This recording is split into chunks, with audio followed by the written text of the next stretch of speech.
Let's talk about Trevor Lawrence and the Jacksonville Jaguars. This is a very interesting franchise and a very interesting team. They started the season 8-3. They missed the NFL playoffs this season. But just the year before, they made the NFL playoffs. They went 9-8.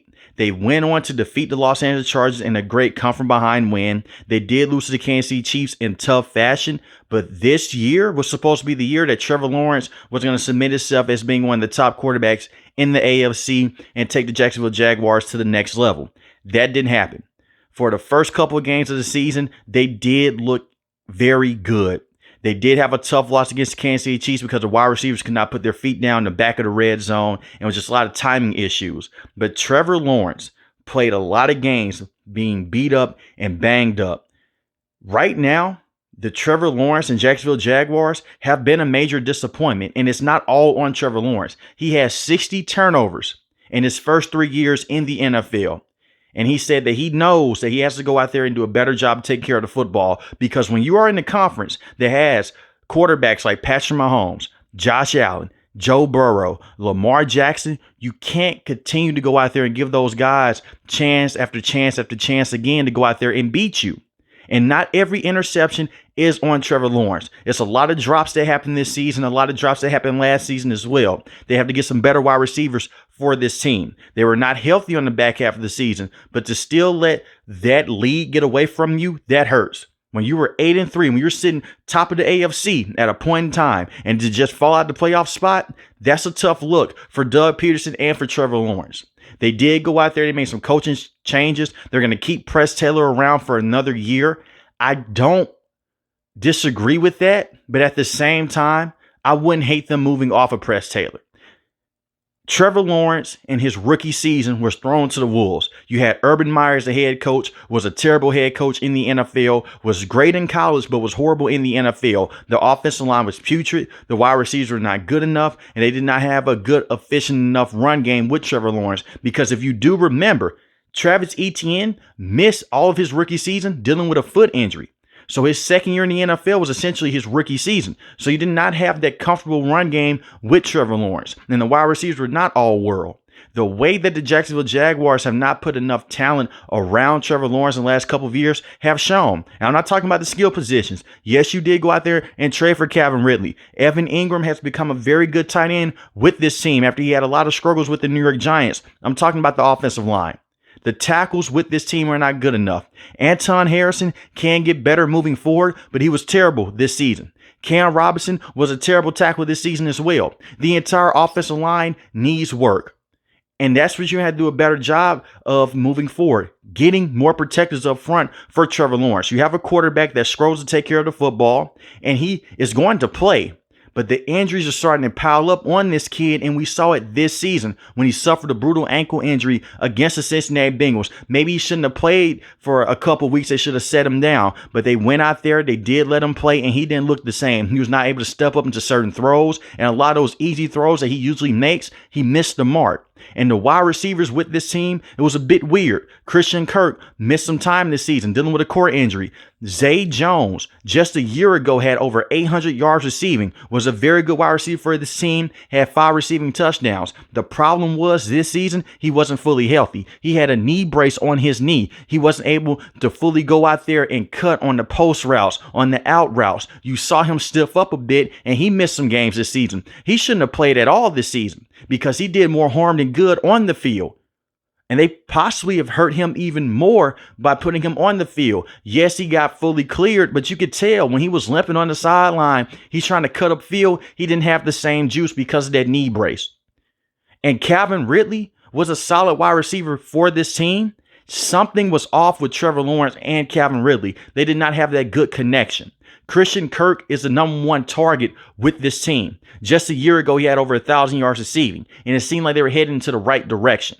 You're going to have to go out there and get a true number one consistent wide receiver that can stay healthy with this team. That can be Christian Kirk, but some people only view Christian Kirk as just a slot wide receiver. I think he's more than that, but you have to find another counterpart to him, a bigger body type wide receiver that's over 6 foot. That can be Calvin Ridley, but I can see this team letting Calvin Ridley go because you have to start paying people sooner than later. Trevor Lawrence contract is up soon. We're entering year 4 right now. They're going to exercise the fifth year option, but you're going to have to go out there and pay him. They did not do a good job of loading up this roster with the best talent that they could going through free agency. And I understand it's a bit of a murky situation because free agents have the choice to join or not, but they have not been aggressive in talks with certain free agents by going out there and helping your young quarterback.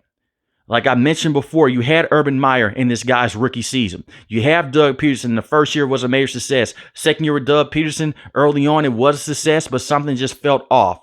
You're bringing in a brand new defensive coordinator. And the defense this season was not the same like how it was last season. Devin Lloyd is a star linebacker with this team. I love him a lot. I think that he could be one of the best linebackers in the NFL for years to come. Very good run stopper. Has done some good things in coverage as well. I'm worried about Tyson Campbell. Now you're bringing over Ryan Nielsen, who did a very good job with the Atlanta Falcons. He got their secondary into the right situation this season. You're bringing him over. Hopefully he could come in and help out Tyson Campbell, because just a year ago in his rookie season, Tyson Campbell was in the same conversation with guys like Patrick Surtain and Ahmad Sauce-Gardner with being one of the top graded corners in the NFL. This season, he wasn't good. He allowed 44 receptions for 543 receiving yards and 9 receiving touchdowns. That is a far cry from what he allowed his rookie season. And he only had 1 interception this season. Darius Williams was the best cover corner and the best player in that secondary this season with this team. So he is still good. But Tyson Campbell has to elevate his game to the next level to help out this defense.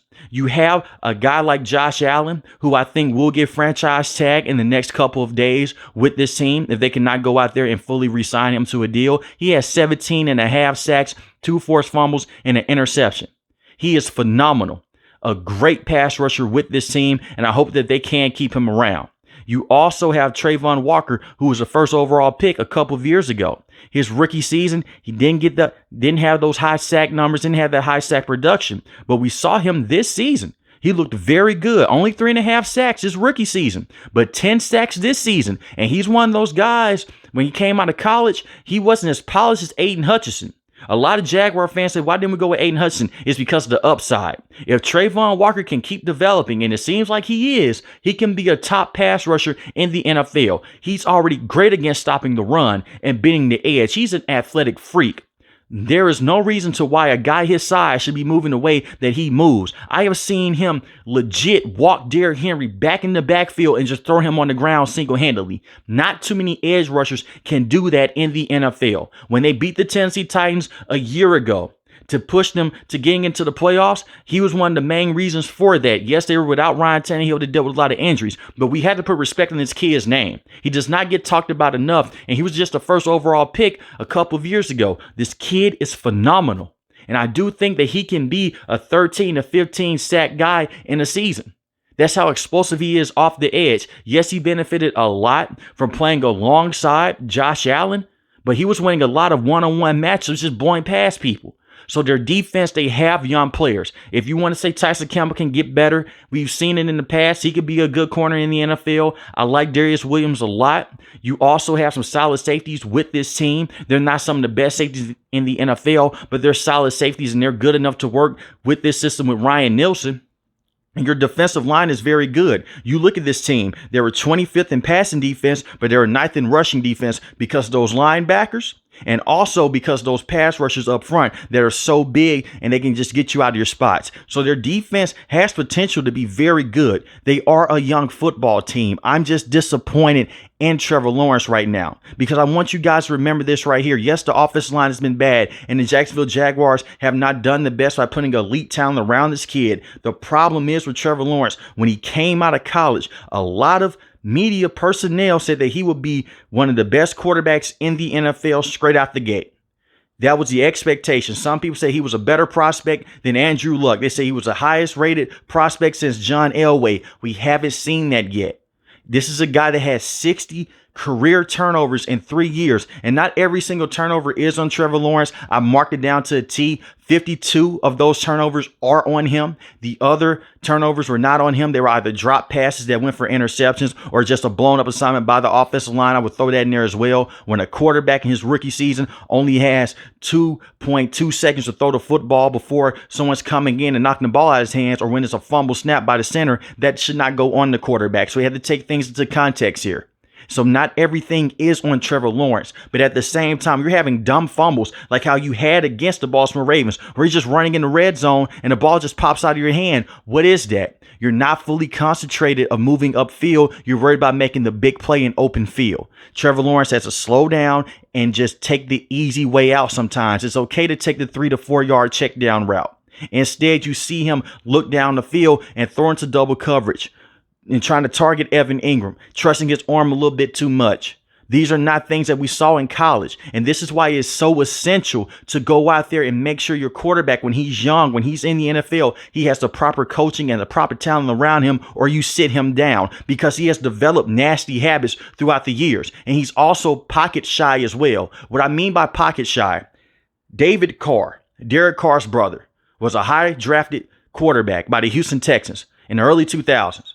One of the most sacked quarterbacks in NFL history when he was playing.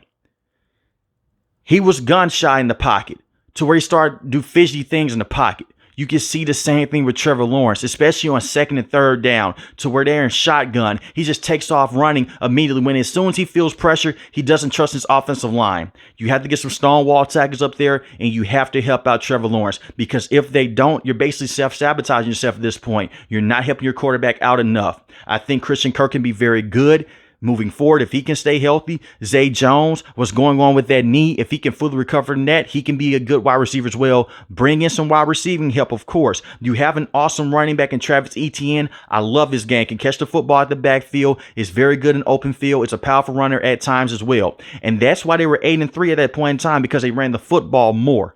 The reason why they could not pass the football to the next level, not only because the wide receiver were dropping passes and they were just not on the same page with Trevor Lawrence, the offensive line protection. So the number one thing this phrase and the number one thing in the NFL draft more help for Trevor Lawrence up front. And get this kid to dumb down his playing style, because right now he can't be trusted with throwing the football 35 to 40 times in the game. And he shouldn't be that type of quarterback in the first place, because you have a good running back that went in the first round with Travis Etienne. It was too many times this season where Press Taylor is saying, Trevor, get us out this situation. Trevor, get us out this situation. And he's basically a sitting duck behind that offensive line. But let me know in the comment section below, how do you guys feel about Trevor Lawrence and the Jacksonville Jaguars? And I'm not making this video to say that Trevor Lawrence is a bust. I think that he's a very good quarterback. Some teams would kill to have this kid as their quarterback. So the Jacksonville Jaguars fan base should not have anything to worry about. You were 8-3 to start the season. The reason why you tailed off on the back half of the season were because of injuries and just your quarterback not being on the same page with the wide receivers, and the wide receivers not being on the same page with Trevor Lawrence. It is a tough division, because you look at the Houston Texans right now with CJ. You look at the Indianapolis Colts, what they can be with Anthony Richardson, and the Tennessee Titans are rebuilding, but you lost that team in the last game of the season when you should have had that game won. But let me know in the comment section below, how do you guys feel about Trevor Lawrence and the Jacksonville Jaguars? If you're new to the channel, hit the subscribe button. If you like the video, hit the like button. Most importantly, we want each and every last one of you guys stay safe, stay positive. Thanks for watching the video, guys. God bless. Peace.